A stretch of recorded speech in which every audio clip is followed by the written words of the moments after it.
Para apresentar a palestra Registro de Candidatura e Fidelidade Partidária, convidamos o membro da Corte do TRE Minas Gerais, juiz Maurício Torres Soares.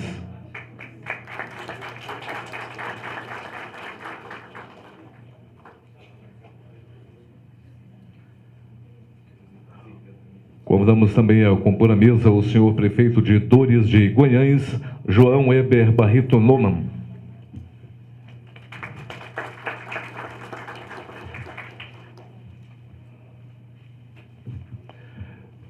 Permanece a mesa também com as primeiras saudações o senhor superintendente-geral da AMM, doutor Gustavo Pessequini. Bem, como de praxe, a função de mediador, ela tem como finalidade recepcionar as perguntas, depois encaminhá-las dentro da pertinência do tema ao palestrante.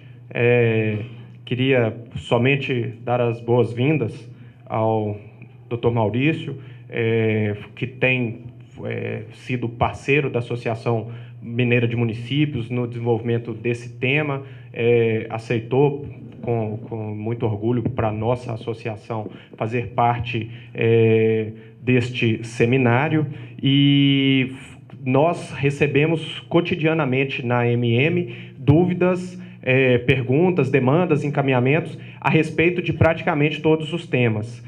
E especificamente daqueles que já estão hoje na administração pública municipal, dentro do tema candidatura e fidelidade partidária, essa tem sido dúvida também comum.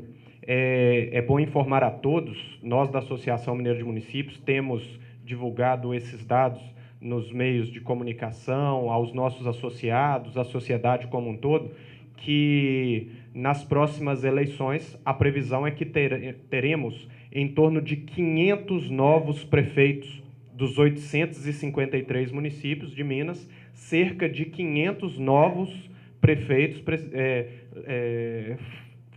dirigirão a essas cidades. E esse é um número bastante expressivo. 46% dos atuais prefeitos não podem mais se candidatar, porque já são reeleitos.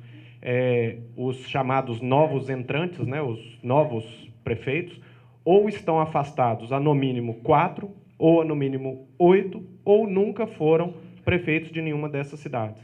Então é importante a discussão em torno desse tema, até porque nós temos observado ao longo dessa atual legislação que alguns deles se viram diante de problemas como esse, relacionados à fidelidade partidária. Então, acredito que é um tema bastante importante para todos os senhores. Doutor Maurício Torres Soares, seja bem-vindo. É um orgulho para a Associação Mineira de Municípios tê-lo como palestrante. Me sinto muito honrado de poder participar desse evento, e a dificuldade para mim ainda aumentou, porque, como os senhores viram, falar aí depois do ministro Henrique Neves não é uma tarefa fácil, né? É um profundo conhecedor do tema, fala muito bem, que não é o meu caso, que às vezes eu digo que o advogado tem muito mais preparo para falar do que o juiz. O juiz normalmente tem um pouco mais de dificuldade de transmitir essas ideias, mas de qualquer maneira nós vamos tentar aqui passar para os senhores algumas informações, e eu até vejo esse tipo de evento como um investimento. Investimento por quê? Porque a ideia é de transmitir aos senhores algum conhecimento, e esse conhecimento que os senhores podem ter em razão desse evento pode até nos trazer aí uma diminuição de trabalho. Talvez os senhores, com a compreensão e a segurança ou a informação sobre o tema, pode então direcionar os trabalhos eleitorais de forma que não haja, então, nenhum questionamento que possa desaguar no judiciário. Então, da nossa parte, eu acho que isso é, na verdade, um investimento. Tem aqui também uma consideração a fazer antes de começar a falar sobre os temas que eu me propus a falar, é que normalmente eu tenho visto aqui, eu tenho falado muito sobre o registro de candidatura. E nesse evento em especial, me foi colocada aqui a incumbência de falar sobre registro de candidatura e fidelidade partidária. E pela experiência que eu tenho tido nesses eventos anteriores, eu levo mais ou menos em torno de 1 hora para falar só sobre o registro de candidatura. Imagino os senhores, então, em razão do tempo, né, que nós temos aqui, qual vai ser a minha dificuldade. Eu vou tentar, então, ser o mais breve possível. A minha intenção também é trazer aos senhores uma linguagem mais simples, que os senhores possam alcançar, possam entender também rapidamente, facilmente. E vamos tentar, então, resumir e andar o mais rápido possível para que a gente possa cumprir o tempo aí que já está a essa altura diminuído. Muito bem.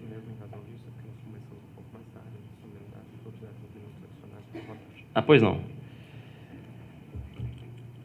Muito bem. Eu acho que seria interessante, então, a gente já, em razão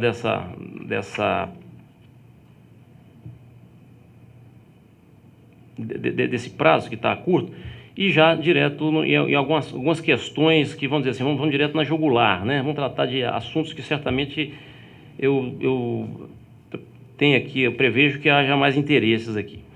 Então, vamos falar do registro de candidatura. Eu vou já de pronto aqui, se der tempo, depois eu volto a essa questão. Teria aqui a previsão de falar sobre a convenção partidária e sobre as coligações, mas eu vou direto no registro de candidatura. Se der tempo, então, eu volto a essas questões. Bom, o registro de candidatura, ele começa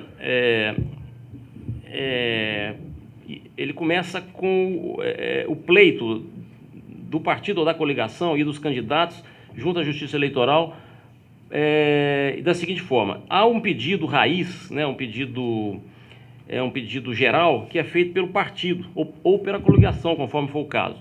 Então entra lá na Justiça Eleitoral aquele pedido principal. Vão analisar se aquela coligação ou se o partido pode concorrer àquele pleito.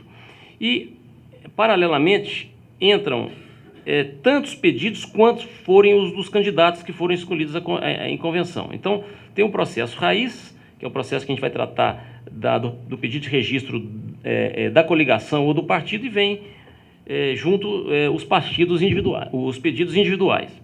Muito bem, então essa primeira vertente é um pedido geral, e a gente analisa ali, é a coisa mais simples de analisar, porque nela a gente examina a regularidade da agremiação, quer dizer, do partido, e também os atos por ela praticados aí tendentes a essa disputa eleitoral, e não é uma coisa que demanda muito trabalho, não. A segunda já é um exame mais trabalhoso, que nós vamos ter que examinar tantos processos quantos forem os candidatos, né, os pedidos individuais. E nele, sim, nós vamos discutir temas como elegibilidade, ou causas de inelegibilidade, o nome do candidato, as variações, isso tudo é tratado nesse pedido individual. E tem uma questão que eu gosto de destacar, porque o pedido raiz, o pedido principal, ele prejudica os demais. Evidentemente, se for indeferido o pedido daquela coligação por alguma irregularidade, ou o pedido do partido, se ele estiver concorrendo isoladamente, obviamente todos os candidatos que estão concorrendo por aquele partido, por aquela coligação, terão os seus pedidos também indeferidos. No caso aqui, nem precisaríamos entrar no mérito da questão, porque se for indeferido o pedido raiz, o pedido do partido da coligação, os candidatos que estão concorrendo por eles não poderão, certamente, também ter registrado a sua candidatura.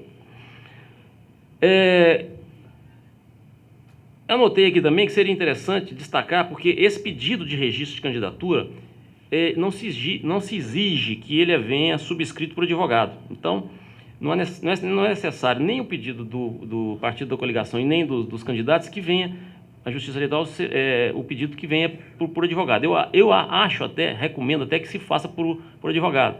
É uma coisa prudente, né? Mas se não vier, isso não vai deixar de ser conhecido, não.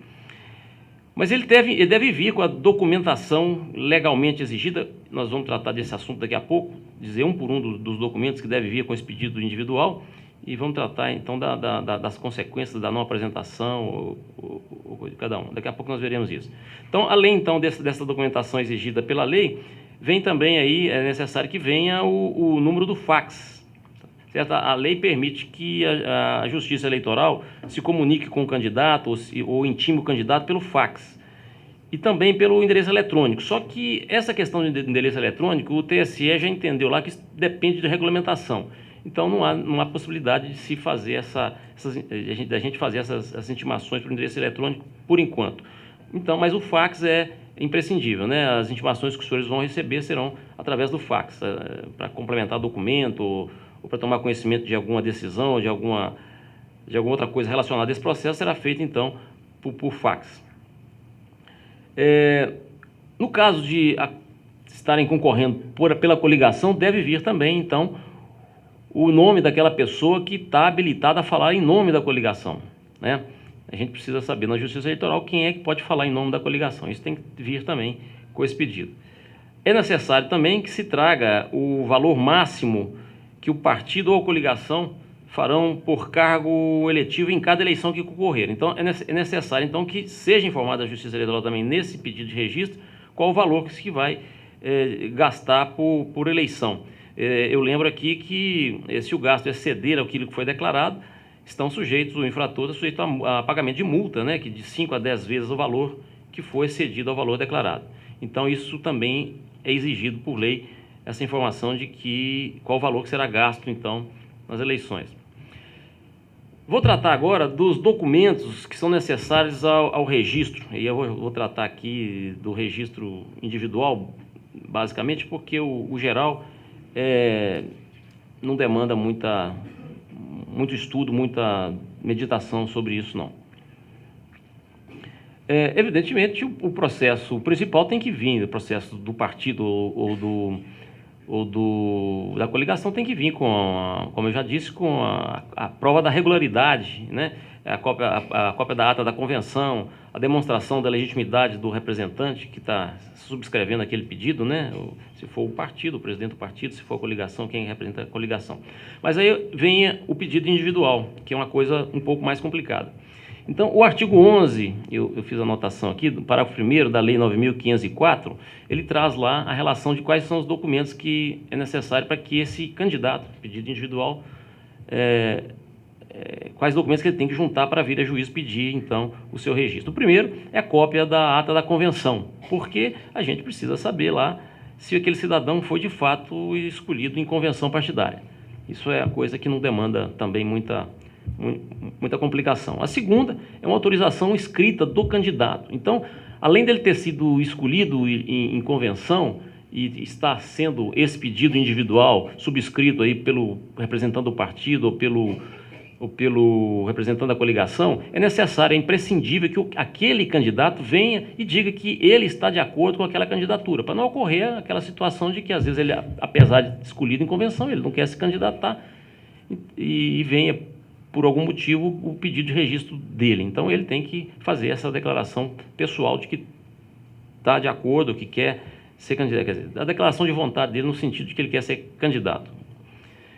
Há necessidade de vir também a prova da afiliação partidária, né? A filiação partidária, a gente sabe que é a condição de elegibilidade, ele tem que estar inscrito lá naquele partido há pelo menos um ano, naquela circunscrição onde ele quer concorrer. E também, já estou tratando aqui do item 4, eu estou tratando de um por um desses documentos. Do item 4, a necessidade de que venha uma declaração de bens assinada pelo candidato. O que é isso? Não há nenhuma confusão aqui com declaração de imposto de renda, não é isso que se quer. O que se quer é que o candidato declare quais os bens que ele possui naquele momento. Para quê? Para que serve isso? Isso é para que a sociedade e a Justiça Eleitoral possa, de alguma forma, aferir no futuro alguma confusão que possa haver entre o patrimônio dele com algum, vamos dizer, com algum arrecadação, mesmo com arrecadação do partido, se algum dinheiro do partido pode ter ido para acrescentar o patrimônio dele. Então, isso é necessário. Inclusive, a sociedade também faz essa aferição. Então, é importante que traga para a gente, então, a declaração de bens. Se por acaso o candidato não tiver nenhum bem, basta que ele declare, não tem bens a declarar, não tem nada, não possui nada, e está satisfeito aqui esse requisito. Agora, se ele tiver, é necessário então que ele venha com o rol dos bens, e esses bens, esse rol dos bens, eles não estão protegidos pelo sigilo que tem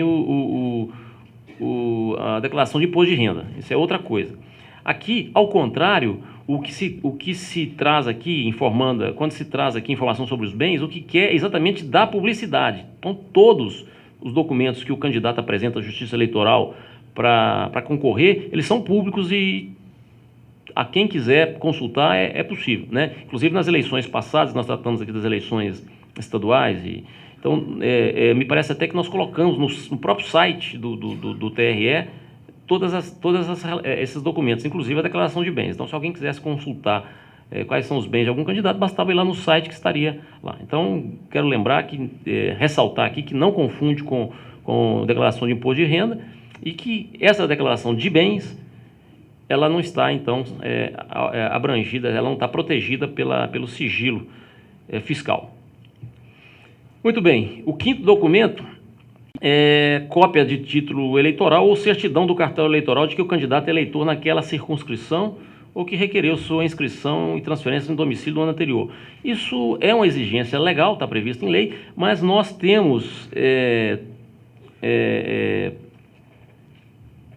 dispensado esse documento porque hoje a própria Justiça Eleitoral, mediante os programas e os arquivos que ela tem, ela pode certificar isso lá no processo. Então não há necessidade, se por acaso não vier esse documento, a própria Justiça Eleitoral vai certificar isso lá nos autos e está então cumprida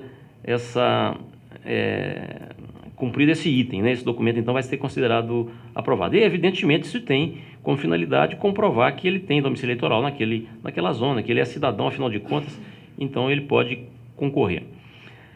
O sexto documento que é exigido nesse rol da lei que eu acabei de mencionar aqui é a certidão de quitação eleitoral. Isso é uma coisa um pouco mais complicada e vai nos demandar aqui um argumento um pouquinho mais longo. O que diz o artigo 7º, o parágrafo 7º do artigo 11 da Lei das Eleições? E eu vou destacar aqui que esse parágrafo 7º, ele foi incluído, ele é uma novidade para essas eleições. Nas eleições municipais passadas isso não existia. Então veio agora para essas eleições. Então é uma novidade na medida em que nós estamos usando pela primeira vez nas eleições municipais, mas nas eleições passadas, ou seja, nas eleições para governador, para deputado, isso já foi usado. Então, mas para as eleições municipais é a primeira vez que os senhores vão se deparar com isso. Isso foi incluído numa lei de 2009, que é a Lei 12.034. Mas vamos lá ao que interessa. O que diz esse parágrafo?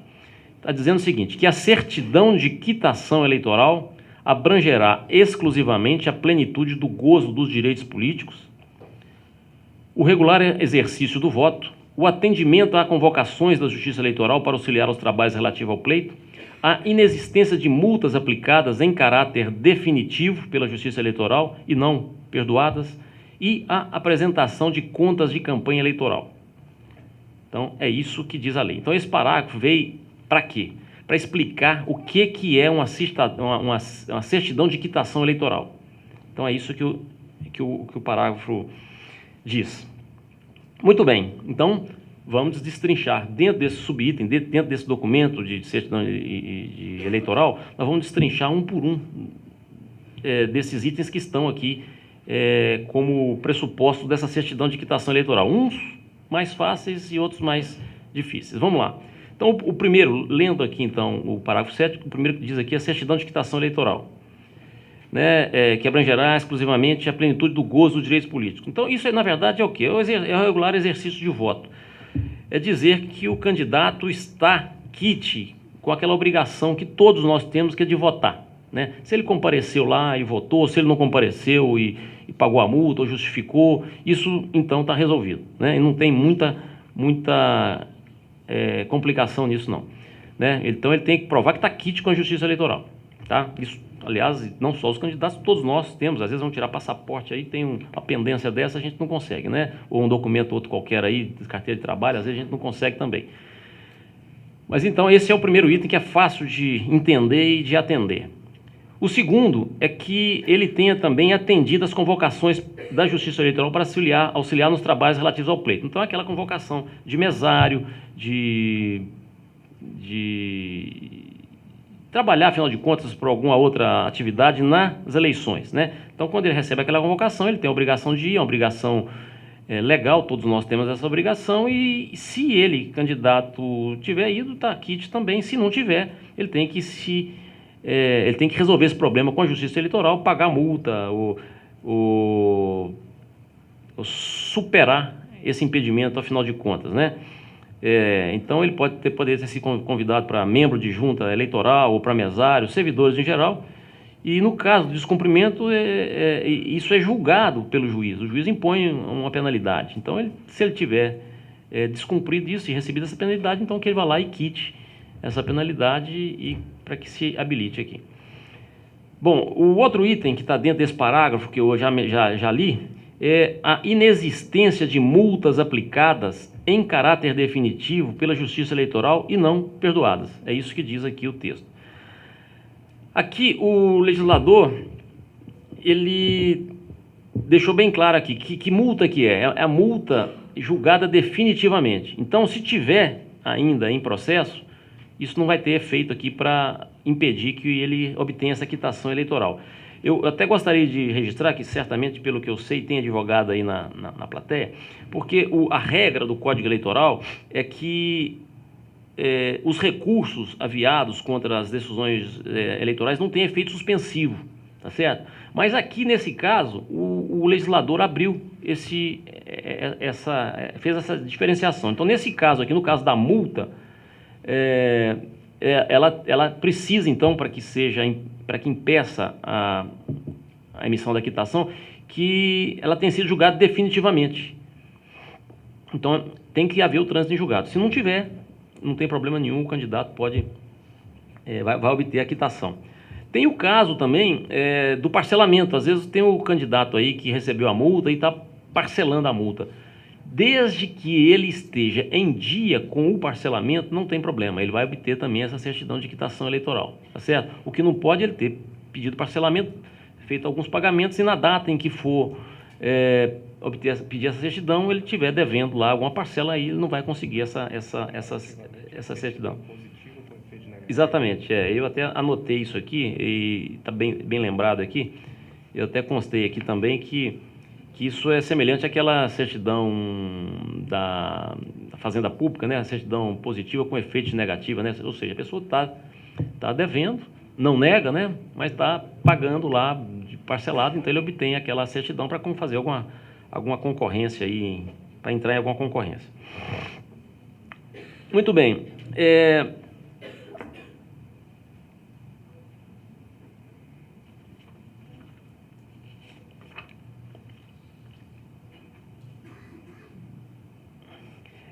Sobre o assunto, eu também fiz esse destaque aqui e disse o seguinte, que a jurisprudência, o entendimento que se tem no TSE e nos tribunais regionais é a de que nós vamos considerar esse pagamento na data do julgamento. Então, se por um acaso aquele candidato entrou com aquele pedido não obteve a certidão de quitação eleitoral porque está devendo uma multa, e teve o pedido dele indeferido pelo juiz eleitoral, tá certo? Se ele recorrer e provar no processo que ele já quitou aquela multa, então nós, lá no tribunal, ou se chegar ao TSE, nós vamos considerar esse pagamento. Então, ainda que o juiz eleitoral lá tenha encontrado aquela situação, que ele é devedor de multa, que não pode ser candidato, que não pode obter essa certidão de quitação, se ele comprovar que fez esse pagamento antes do julgamento definitivo dele do recurso, nós vamos considerar, a Justiça considera isso é um entendimento jurisprudencial, tá? Inclusive, já foi decidido até pelo TSE, que inclusive em embargos de declaração, né, ou seja, mesmo depois que foi julgado no TSE, mas que houve o embargo de declaração, é possível. Então, o que eu tenho a registrar aqui é de que a legislação é favorável, faz tudo para que os senhores consigam superar esse problema de multa, né? Pode pagar a multa até na 1/10ª hora, que a gente vai considerar lá.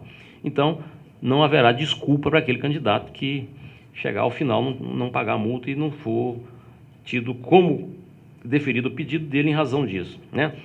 A lei também fala que exclui a responsabilidade solidária, então se por acaso houver uma condenação de multa solidária em algum processo, desde que aquele candidato esteja quite com a parte dele, né? A solidariedade é uma coisa um pouco complicada, mas o que eu quero dizer aqui é que a multa imposta então a outra pessoa naquele mesmo processo ou ao partido político, isso não vai influenciar em nada na situação do candidato. O que interessa para nós aqui é a multa que é devida pelo candidato, apenas.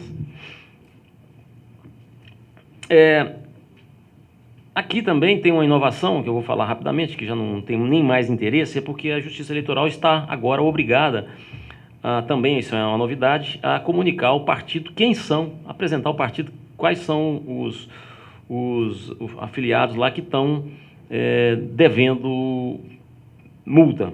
Então, essa obrigação da Justiça Eleitoral é que enviar aos partidos políticos até o dia 5 de junho, isso já passou, então, a Justiça Eleitoral já emitiu. Então, na verdade, antes da convenção, na hora de escolher os candidatos, o partido político já sabe quem é que está devendo a multa, então ele já vai poder conseguir resolver esse problema lá na raiz, né, para não chegar isso lá na Justiça Eleitoral.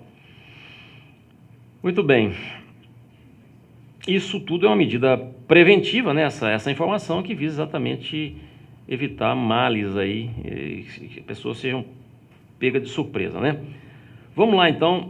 Agora eu vou tratar da apresentação de contas de campanha, que é também uma exigência aqui da lei para emitir a certidão de quitação eleitoral. Isso aqui é um problema.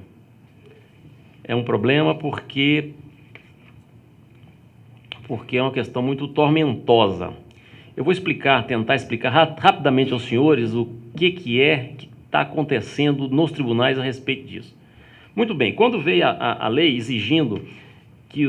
Eu vou deixar bem claro aqui que as contas que eu estou me referindo aqui é as contas de campanha, viu? Não é as contas públicas, as contas do prefeito, isso é outra coisa. É as contas relacionadas à campanha das últimas eleições. Então, é isso que eu estou tratando aqui. Então, veio a lei dizendo que os candidatos, então, têm que prestar contas de campanha. Muito bem. Os tribunais, então, começaram a pegar aquelas contas e quando os tribunais... E haveria, então, 4 hipóteses. O candidato não apresentar contas à Justiça Eleitoral e, se ele apresentar, ele tinha mais 3 hipóteses. As contas dele serem desaprovadas, as contas dele serem aprovadas e as contas dele serem aprovadas com alguma ressalva. São essas as hipóteses. Ou seja, não apresentar contas e, se apresentar, desaprovadas, aprovadas com ressalva e aprovadas sem ressalva. Muito bem. Diante disso, qual foi o entendimento que todos os tribunais eleitorais regionais tiveram? Bom, se ele não apresentar contas, ele não vai obter a quitação eleitoral. Evidentemente, o candidato que não se dá o trabalho nem de ir lá prestar contas não tem a quitação eleitoral. Mas aí veio o problema. E o candidato que apresentou as contas e teve as contas rejeitadas? Muito bem, então nós chegamos à seguinte conclusão. No início, chegamos à conclusão de que o candidato que teve as contas rejeitadas, ou seja, que ele apresentou as contas e as contas deles não foram aprovadas, eles não poderiam ser candidato. Esse foi o primeiro entendimento dos tribunais. Mas acontece que o TSE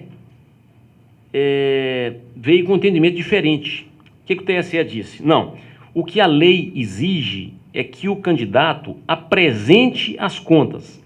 Então, não nos interessa saber se a conta foi desaprovada, foi aprovada com ressalvas ou se foi aprovada simplesmente. Não nos interessa isso. Basta que ele apresente as contas.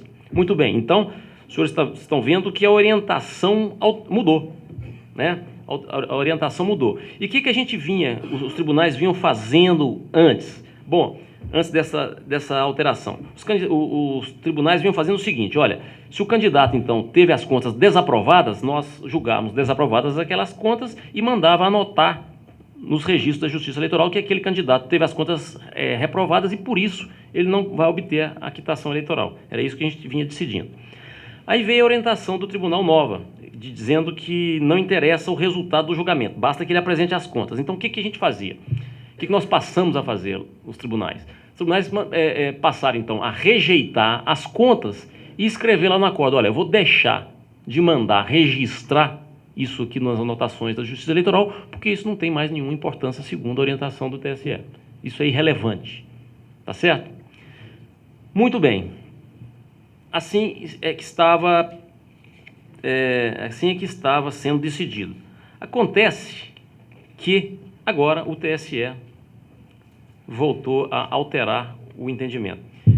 Eu vou abrir um parênteses aqui para explicar aos senhores que esses tribunais eleitorais, e aí eu digo os tribunais regionais eleitorais e o TSE, eles têm um problema que eu reputo muito delicado, é que a composição deles muda a cada 2 anos. Então, todo mundo que está exercendo aquela função eleitoral, ele fica lá no máximo 2 anos. Ou, em alguns casos, pode ser prorrogado por mais 2. Então, no máximo 4 anos. Então, o que acontece? De 2 em 2 anos, estão trocando aqueles componentes do tribunal, e nem todo mundo, os senhores sabem, entende a mesma coisa, né? Então, acontece de mudar a orientação. Às vezes o tribunal vem decidindo de um jeito, muda a orientação e passa a decidir de outra forma. Então, esse é um pecado que eu acho que a Justiça Eleitoral tem, porque os advogados acabam ficando malucos. Uai, mas ontem era assim, hoje era assim, e às vezes acontece até de que, às vezes, na própria sessão, acontece 2 julgamentos diferentes. Por quê? Porque num processo está julgando um juiz e naquele outro processo está julgando o substituto dele que entende diferente. Então, é uma coisa complicada, é uma coisa que acaba trazendo até um certo constrangimento para nós. Mas vamos lá, eu abri esse parênteses para mostrar por que o tribunal muda tanto essa orientação. Então, agora, recentemente, com a composição atual, o TSE, isso foi em 14 de fevereiro de 2012, veja bem os senhores, que complicação. Em 14 de fevereiro de 2012, o ministro Arnaldo Veciani, num voto, num julgamento que estava acontecendo lá, ele continuou, falou assim, não, o entendimento é esse mesmo, é que se ele tiver as contas desaprovadas, isso não tem importância nenhuma, pode ser candidato, não tem problema nenhum, como vinha já acontecendo. Acontece que ele veio, então, foi seguido nesse entendimento pelos ministros Gilson Dipp e Marcelo Ribeiro, também entenderam assim. Aí veio um voto da Nancy Andrighi, e ela disse o seguinte, ela também era novidade, vamos dizer assim, lá na corte. Ela disse o seguinte, eu vou abrir aspas aqui. Entendo que não pode considerar quite com a Justiça Eleitoral o candidato que teve as contas desaprovadas, porque isso tiraria a existir da prestação de contas. A prestação de contas seria uma mera formalidade sem repercussão na situação jurídica do candidato. Disse mais a ministra, o candidato que teve as contas rejeitadas não pode ter o mesmo tratamento dos candidatos que cumpriu os seus deveres. A aprovação das contas não pode ter o mesmo efeito que a desaprovação. Muito bem. E ela, então, foi seguida pelos ministros Marco Aurélio Mello, Carmen Lúcia e Ricardo Lewandowski. Ou seja, alterou, então, aquela situação. E aí surgiu um grande problema para nós. Qual é o problema? Nós temos 2 situações diferentes, né? Porque no início nós entendíamos assim também. E o que a gente fazia? Desaprovava as contas daquele candidato e registrava lá, dizendo, olha, esse não pode mais ser candidato, porque ele não vai ter a quitação eleitoral. E logo em seguida, vamos dizer assim, 2, 3 meses depois, nós desaprovamos a conta daquele candidato, vou deixar de anotar, porque isso não tem mais nenhuma importância, não tem nenhuma influência conforme o entendimento do TSE. Então nós temos 2 candidatos, os 2 tiveram as contas rejeitadas, um está com anotação e o outro não está. Agora, eu vou perguntar, não perguntem a mim o que vai ser resolvido disso, porque isso realmente é uma confusão. Eu já tenho conhecimento de que o procurador regional eleitoral vai, tendo anotação ou não tendo, né, se ele teve as contas desaprovadas, ele vai então impugnar aquilo, como certamente os adversários também poderão impugnar. E nós, da Justiça Eleitoral, vamos ter que decidir o que nós vamos fazer com essa batata quente. Porque nós vamos ter 2 situações iguais, mas diferentes, né? A favor das pessoas que tiveram as contas desaprovadas e não obteve a anotação, pode ser alegado a segurança jurídica, né? Por quê? Porque o candidato viu lá, olha, tive as contas desaprovadas, mas aqui, na própria decisão, está dizendo que isso não tem importância nenhuma, eu não tenho interesse em recorrer. Para que eu vou recorrer disso? Não vai me prejudicar em nada, né? tem esse argumento, mas a outra parte vai dizer não interessa o que ele deixou de fazer, o que ele fez. O que interessa é que teve as contas reprovadas. Então, ele não pode ser candidato. Tem esse argumento, né? Então, nós vamos ver o que vai acontecer agora para frente. Eu não posso dizer aos senhores o que o tribunal entende, porque isso não passou pelo tribunal, ninguém decidiu nada a respeito disso, não chegou nada lá, né? E não posso dizer também o que o TSE vai dizer sobre isso, né? Como os senhores estão vendo aqui, pode até ser que ele venha dizer uma coisa e depois diga outra, né? Então, é difícil para nós passar essa orientação. O que me cabe aqui é passar para os senhores essas dificuldades que os senhores terão, e os senhores já vão pensando aí e vão certamente se aconselhar com os advogados, saber qual a situação. Se algum candidato tiver aí, né, nessa situação, ver o que ele vai fazer, né? Uma coisa é certa, quem não apresentou as contas não pode ser candidato nessa eleição. Tá? Quem deixou de apresentar as contas. Então, quem teve as contas desaprovadas vai encontrar aí mais de uma situação. E tem outra circunstância, né? Vamos lá que se entenda aí pela segurança jurídica, né? Ou seja, que vão respeitar o direito daquele candidato que teve as contas desaprovadas, mas porque viu que a Justiça Eleitoral não mandou anotar, não recorreu, vamos dizer que ele possa ser candidato. E como é que vai acontecer? Porque ele teve as contas desaprovadas e o outro que teve as contas desaprovadas também e teve o registro. A situação é a mesma. Por que um pode ser candidato e o outro não pode? É uma situação complicada. E aí vão acontecer decisões eleitorais. Se acontecer, certamente virão críticas, né? Agora, as críticas são sempre bem-vindas, mas o que interessa saber é a origem desse tipo de problema, que, né, muitas vezes a justiça também tem um certo limite aí para receber aqui a culpa pelo que acontece, né? Muito bem. Já tem confusão suficiente na cabeça dos senhores, né? Vamos tratar agora aqui do próximo item que está aqui nesse parágrafo também, que são as certidões criminais fornecidas pelo órgão de distribuição da Justiça Eleitoral estadual ou federal. Então, os candidatos têm que apresentar certidões criminais. O domicílio eleitoral, eu vou destacar aqui que ele é diferente do domicílio civil, né? O domicílio civil é onde você mora, onde é que você trabalha, né? E o domicílio eleitoral, você pode ter mais de um domicílio eleitoral. Todos sabem, por exemplo, que o senador José Sarney do Maranhão, mas se candidatou como senador, parece no Acre, né? Amapá, no Amapá, então ele tinha 2 domicílios eleitorais, comprovou lá. Mas nesse caso aqui, se os senhores tiverem 2 domicílios eleitorais, é necessário que os senhores tragam essa certidão das justiças de cada um desses domicílios.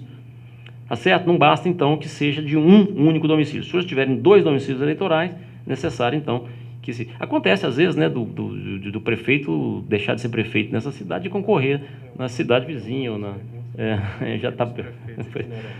tem essa questão. Então, ele tem que apresentar 2 certidões aí de domicílios eleitorais. Muito bem. Outro que exige aqui também eu quero só deixar de destacar que eu esqueci aqui de dizer aos senhores que depois que eu tratei da questão da aprovação ou não aprovação de contas, eu esgotei aquele conceito, né, de certidão de quitação eleitoral, que é um dos itens. Então, eu estou voltando aqui a falar sobre os documentos que são exigidos pela Justiça Eleitoral para o registro de candidato. Então, a certidão criminal, que eu acabei de falar, é uma delas. A outra aqui é a fotografia estabelecida. Isso é bobagem, tem lá escrito qual o tamanho da fotografia, se o papel é fosco ou brilhante. Isso é coisa técnica, acho que nem convém a gente falar, não interessa, acho que não vai acrescentar muito aqui. Uma inovação aqui, que eu acho que deve ser destacada, é que essa lei 12.034 de 2009 trouxe também, que isso não foi aplicado nas eleições municipais passadas, mas será nessa, é que o candidato ao cargo majoritário, ou seja, o prefeito, ele tem a obrigação de apresentar as propostas de campanha dele. O que é isso? Se eu apresentar aquilo, eu sou obrigado a cumprir aquilo tudo? Então, não é isso, né? As propostas de campanha é o que os senhores estão prometendo ao eleitor. Tá certo? Se vai cumprir ou se não vai cumprir, isso é outra coisa, você tem que entender lá com o eleitor. Mas para que veio essa exigência? Qual é o sentido disso? O que acontecia? Acontecia que o candidato A chegava naquele município, ele era candidato a prefeito, e falava, olha, eu vou construir a ponte que vai ligar esse município ao município X, e vou construir o hospital aqui. E o candidato B via que aquelas promessas estavam tendo uma repercussão positiva, eu também vou fazer a ponte, eu também vou fazer o hospital. E o que a gente chamava de... Ele vampirizava a proposta daquele candidato A. Então, para que as coisas fiquem bem claras, os candidatos têm que dizer, olha, a minha proposta é essa, e vai ficar bem claro para o eleitor, né? O que é que está sendo prometido aí. Há uma questão aqui um pouco delicada também, que é a respeito do comprovante de escolaridade. A gente enfrenta muito esse tema. Eu quero dizer, assim como acontece com as multas, aqui também no comprovante de escolaridade, o que a Justiça Eleitoral faz, e a legislação também, é tentar ao máximo permitir que aquela pessoa seja candidata. O contrário é uma coisa contraproducente. A Justiça Eleitoral não está lá para impedir ninguém a ser candidato, né? Às vezes que a multa, até na última hora, até no recurso, a gente admite que ele apresente essa quitação. E na escolaridade também, evidentemente, se houver alguma impugnação dizendo que aquele candidato é analfabeto, há necessidade de se fazer alguma averiguação. Agora, não tem nenhuma previsão legal, nada na lei ou em outro lugar, diz como o juiz vai fazer para saber se aquele candidato é alfabetizado ou não. Não existe isso. Então, começam os juízes, às vezes, a inventar, vou fazer uma prova. Aí põe lá, pergunta X, pergunta Y. E o juiz do município vizinho faz uma prova, e as questões, evidentemente, não serão as mesmas. Ou seja, o método para ser aferido se aquele candidato é analfabeto vai ser diferente. Isso não justifica. Por que o candidato de lá tem que fazer a prova e o candidato do município daqui não precisa fazer a prova? Então, na verdade, a orientação é que se permita que aquele candidato seja eleitor, seja candidato. A não ser, em último caso, que a prova do analfabetismo dele venha, de fato, bem feita naquele processo. Tá certo? Então, tudo está em favor daquele candidato analfabeto, né? Ele tem que, certamente, talvez nem saber escrever, talvez não assinar o nome. É uma coisa muito complicada, porque a aferição disso, gente, isso eu quero deixar bem claro, não foi regulamentado. Então, fica difícil para a justiça dizer como que a gente vai saber se aquela pessoa é ou não analfabeta, né? Então, às vezes, tem aquele analfabeto funcional, que a gente sabe, né? E como é que vai fazer? E o analfabeto funcional? A pessoa... Depende da funcionalidade. Aí vai ficar um critério muito... Caso a caso, é uma coisa complicada. E, por fim, eu estou registrando aqui que entre os documentos vai precisar, então... Meio-dia, estamos não com fome já, né? Vai precisar aqui da prova da desincompatibilização, quando for o caso. Essa é a coisa mais rara de acontecer. Aqueles funcionários públicos que têm que se desincompatibilizar, eles têm que comprovar essa desincompatibilização quando for o caso, mas a maior parte não é, né? Então há necessidade de vir também isso lá. Bom, eu tenho aqui o registro para falar também sobre como é que o processo de registro de candidato anda lá na Justiça Eleitoral. Mas eu acho que isso é uma coisa muito técnica e seria melhor eu falar disso para um corpo de advogados, umas pessoas que estão... não que não seja interessante, acho que sim, mas em razão do prazo eu vou saltar essa parte aqui e vou... convidá-lo para participar conosco da MMTV e gravar. Pois não, eu fico agradecido. Mas eu vou passar para outra questão que eu acho que é também interessante, talvez mais do que saber aos senhores como é que anda esse processo lá na Justiça Eleitoral. É a questão daquelas cotas por gênero, né? As cotas de... Acabou de chegar. Estou adivinhando. As cotas por gênero, a gente fala cota por sexo, eu prefiro chamar por cota por gênero feminino ou masculino, mas não interessa, o nome é o que menos interessa aqui. O que a lei diz sobre isso? Deixa eu ver se eu volto aqui, acho que eu... Aqui, cotas eleitorais. Bom, o que acontece aqui é que a lei foi alterada. Então, antigamente, a lei vinha dizendo o seguinte, que do número de vagas resultante das regras previstas nesse artigo, cada partido ou coligação deverá reservar no mínimo 30% e no máximo 70% para as candidaturas de cada sexo. Então, a gente lia isso aqui e dizia assim, deverá. Deve não é uma ordem, né? Não é então, deve... Então, se ele não observar, não tem problema. Então, a gente ia, né? A interpretação era essa. Aí... há uma dificuldade, porque quando se faz a lei, as pessoas têm que ter um cuidado, porque cada palavrinha que põe ali pode dar uma interpretação. Então, é o que acontece aqui, deve. Eu acho até que a intenção não foi essa, né? A intenção foi outra, mas do jeito que está aqui, deve não é uma obrigação. E essa deve ser.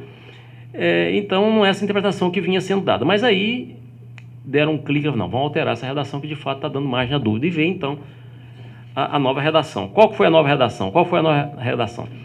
Do número de vagas resultantes das regras previstas nesse artigo, cada partido ou coligação preencherá, e não mais deve. Mudou aqui a lei. Então, o que isso trouxe para a gente? Qual a mensagem que o legislador trouxe para a gente? Olha, gente, não é isso que eles estão pensando aí, não deve não. Agora eu quero, isso é obrigatório, que 70% seja de um sexo e 30% seja de outro sexo ou gênero, como queiram. Note-se que a lei não fala, como todos nós pensamos a princípio, que 70% de homem e 70% de mulher, não. Viu, gente? Pode ser o contrário também. É claro que é muito mais difícil, porque hoje o que predomina aí na política é a presença masculina, né? Mas eu acho até que a intenção, de fato, foi trazer a mulher para o pleito. Mas aqui fala que é 70% e 30% de cada sexo. Não fala que é da mulher 30% e do homem 30%. Então, isso é um registro que eu queria fazer, apesar de que, na prática, vai ser 30% da mulher. E a intenção foi essa que eu disse, é trazer a mulher para as eleições, trazer a mulher para a política, né? Que ela tinha uma participação muito pequena, que isso aqui até então era tido como um território exclusivamente masculino. Muito bem, sobre isso, a ministra Carmen Lúcia disse uma coisa, e é uma constatação que eu já tinha feito, mas melhor que ela diga, né, que ela tem mais autoridade, é a presidente do Tribunal Superior Eleitoral, e ela disse o seguinte, ela disse que o Tribunal Superior Eleitoral será, abro aspas, palavras delas, implacável quanto à observância dessa lei. A mensagem, então, está dada aos senhores, né? E isso é um pensamento meu também. Essa redação foi clara ao dizer que é obrigatório, tá? E não tem mais desculpa para o cumprimento disso, para que não seja cumprido isso. Por quê? Porque isso, todo mundo já sabe disso há muito tempo. A dúvida era essa antes, se deverá ou poderá. Agora não tem mais essa dúvida desde o ano passado. A mensagem é clara. Então, tem que ter a observância desse percentual para um lado e para o outro. E eu digo mais, eu digo que, até fiz uma anotação aqui para mostrar para os senhores como é que isso está sendo tratado com muita atenção. Então, eu anotei aqui o seguinte, quando você vai calcular a fração, acontece, né, de tantos candidatos, na hora que você vai ver lá quantos candidatos que eu posso pôr lá na Câmara, acontece fazer aqueles cálculos que dá fração, né? E na regra geral, manda desprezar a fração inferior a meio e igualá-la a 1, se igual ou superior a meio. É o que está aqui no artigo 10, parágrafo 4 da Lei das Eleições. É isso que está lá. Hein? Igual nota de prova. Igual nota de prova, né? Exatamente. Então é isso que está lá na regra geral. Acontece que, nesse caso, pode acontecer que, fazendo esse cálculo, como a lei trata, para essa questão de achar a quantidade de percentual de gênero, aí, de sexo, isso não possa ser aplicado. Por quê? Eu vou dar um exemplo aqui. Um município em que tenha 9 lugares na Câmara Municipal, que é a maioria aí, as cidades pequenas. O que acontece? Cada partido poderá lançar quantos candidatos? 14. É isso que diz a lei. Tá certo? 14 candidatos a vereador. Como 30% de 14 é 4,2, o que se faria aqui, pela regra geral? Vamos passar para 4, que é menor, não é isso? Agora, 4 não é 30%, então não vai ser admitido se isso acontecer. Aqui, nesse caso, você vai ter que arredondar para cima, tá certo? Porque, então, 4 não é 30%, então a regra não estará observada. Eu estou dando esse exemplo, senhores, para mostrar o quão rigoroso vai ser o exame disso pelos tribunais. Então, os tribunais vão exigir, de fato, aos senhores isso aí, tá? Até já digo de uma vez que tem aqueles casos de vagas remanescentes, né? Vagas remanescentes. Se alguma mulher desistir daquela candidatura, o partido pode preencher aquele com vaga remanescente. Agora, o preenchimento tem que vir necessariamente com a mulher também, senão vai estar burlando aí a legislação, tá certo? Não tem qualquer substituição que houver de candidatos daí para frente tem que vir, tá? Então, os candidatos, os partidos há muito tempo já sabem disso, já teve o tempo mais do que suficiente para trazer as mulheres para os seus quadros, então não tem mais desculpa, tá certo? Muito bem, deixa eu ver aqui agora, fazer uma seleção aqui, o que mais que eu posso dizer que posso deixar para depois? Substituição de candidato proporcional, impugnação de registro de candidato. Eu teria um outro tema. Acho que eu vou deixar esse outro tema para uma outra oportunidade, porque não vai ter condição. Tá. Muito bem, eu estou com aquela dificuldade que eu já disse aos senhores aqui do início, né? Porque estão vendo que eu estou saltando muitas coisas aqui para andar mais rápido que eu posso. E já estamos aqui com uns 10 minutos avançado do tempo do almoço dos senhores. Eu também tenho um compromisso, daqui a pouco eu tenho audiência a fazer lá no fórum. E eu vou já deixar registrado que não vou conseguir falar então sobre fidelidade partidária, tá? Eu vou ficar devendo isso, eu não sei como pagarei, mas eu fico devendo essas informações aos senhores. Talvez aqui tenhamos aqui uma outra forma de falar sobre isso, uma outra oportunidade que os senhores possam ter acesso. Muito bem, eu tenho aqui então, para finalizar aqui, um destaque que eu acho interessante também para os senhores, que é aquele candidato subjúdice, né? Isso é uma coisa que pode dar algum trabalho aí para os senhores. O que é o candidato subjúdice? É o candidato que teve o pedido dele indeferido e opta por prosseguir naquela candidatura, porque está recorrendo. Então, qual que é a situação que esse candidato vai encontrar? Ele fez o pedido dele de candidatura, de registro de candidatura na Justiça. O juiz indeferiu esse pedido, falando, olha, você não pode ser candidato. Ele diz, evidentemente, olha, eu vou recorrer, e recorre. Ele, segundo a lei, ele pode ser candidato, ele pode ocupar o tempo de propaganda, ele pode ter o nome dele inscrito na urna eletrônica, mas a partir do momento em que ele teve o pedido dele indeferido, ele e o partido estão concorrendo por conta e risco. Por que é por conta e risco? Porque se aquele indeferimento vier a ser confirmado pela Justiça Eleitoral, o partido, o candidato, evidentemente vai perder os votos, e aí o partido também vai perder os votos. Tá certo? Isso é muito importante para a contagem do quociente eleitoral. Então, quando o partido ou a coligação apoiar aquele candidato subjúdice a continuar naquele pleito, ele tem que ter uma segurança. Porque se não tiver, ele vai ser prejudicado, ele vai perder aqueles votos, que isso vai fazer diferença para ele. O senhor sabe muito bem, em campanha, às vezes 1 ou 2 votos faz uma diferença, né?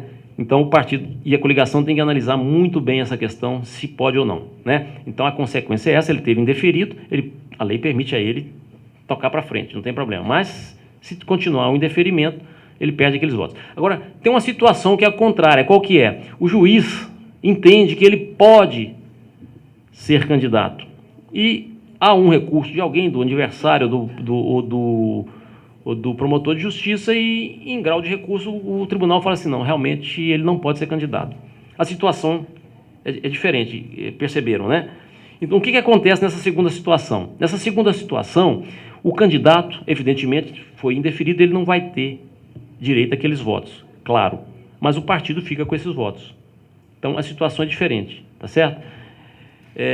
Então, se ele teve o pedido dele deferido, e depois no Tribunal Eleitoral ou lá em Brasília, se chegar lá e achar que ele não pode ser candidato, ele vai perder os votos. Evidentemente que ele não é candidato, mas o partido vai continuar com direito àqueles votos. Isso é muito importante para que os senhores saibam, e eu acho principalmente essa orientação ao partido, desse risco que ele corre apoiando o candidato, né? Vai ter que avaliar caso a caso, né? Vai ter que ouvir o advogado, se é prudente, se é possível que reverta aquela situação, para que então assuma esse risco. Certo? Bom, senhores, teríamos aqui, se a gente pudesse ficar aqui até às 5 horas da tarde, eu acho que certamente não ia faltar assunto para nós aqui, nem para mim, nem para que eu fale aqui, nem para os senhores fazer pergunta, né? Mas nós temos aqui com um prazo muito curto, E eu fiz aqui o máximo para que essas palavras que eu disse aos senhores aqui chegassem ao conhecimento dos senhores. Tentei fazer isso de uma forma, de uma linguagem que pudesse ser compreensível, quer dizer, evitar esse juridiquês que a gente está, todos nós, inclusive eu, acho muito chato, né? E espero então ter conseguido transmitir aos senhores pelo menos essa parte do que eu achei que fosse interessante, que fosse úteis aos senhores. Muito obrigado pela atenção. Eu digo aqui que vamos tentar responder algumas perguntas aqui, e eu já registro, não vi as perguntas ainda, mas eu registro, assim como fez o ministro, que nós temos um problema, que é responder perguntas de casos que a gente pode enfrentar lá no tribunal, né? Nós não podemos aqui dizer sobre questões que a gente pode enfrentar daqui a pouco lá em julgamento, né? Nós temos essa limitação, a lei nos proíbe que a gente dê alguma opinião sobre isso. Então tem essa limitação aqui, vamos tentar responder algumas perguntas aqui, e se por um acaso a gente não conseguir responder todas, a gente vai tentar mandar então, certamente a gente tem e-mail, né? A gente vai tentar fazer essa resposta por e-mail e encaminhar aos senhores, fazer que isso chegue aos senhores. Desculpe mais uma vez por não ter podido esgotar todo o tema que eu me propus então a falar. Muito obrigado. Em agradecimento pela participação no Seminário Mineiro de Estudos Eleitorais, o excelentíssimo senhor juiz Maurício Torres Soares recebe neste momento o certificado de participação pelas mãos do senhor prefeito de Dores de Guanhães, João Weber Barreto Noman.